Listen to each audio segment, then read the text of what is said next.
খাও মাও খাও, তশরিফের গন্ধ পাও। এই তশরিফ, তশরিফ, কেমন আছো তশরিফ?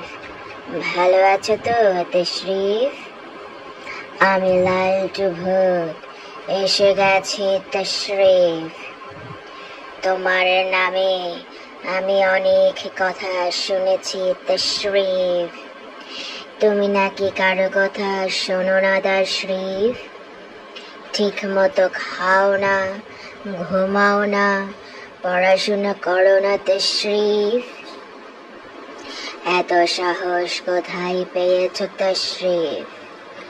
আমি লালটু ভূত, আমার কথা না শুনলে তোমাকে মট করে চিবিয়ে খাবো তশরিফ। এখনো সময় আছে তশরিফ। গুড বয় হয়ে যাও তশরিফ। তোমার বাবা মা, তোমার বড় ভাই বোন যা বলে তাদের সব কথা শুনে চলো তশরিফ। তাদের কথা শুনে চললে জীবনে অনেক ভালো কিছু করতে পারবে তুমি তশরিফ। যদি বড় ভাই, বাবা মা, গুরুজন, শিক্ষক শিক্ষিকা তাদের কথা মেনে না চলো তশরিফ, তাহলে তুমি অনেক বড় সমস্যায় পড়ে যাবে তশরিফ। কারণ বাবা মা হচ্ছে সন্তানদের মঙ্গলকামী।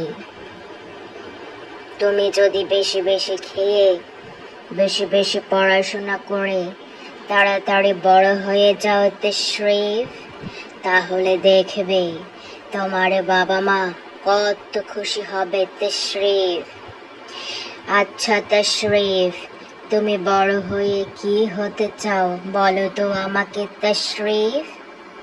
তুমি কি বিজ্ঞানী হতে চাও তশরিফ, নাকি পাইলট হয়ে আকাশে আকাশে ঘুরে বেড়াতে চাও তশরিফ? তুমি আমার কথা শুনে চললে আমি তোমার বন্ধু হয়ে যাব তশরিফ।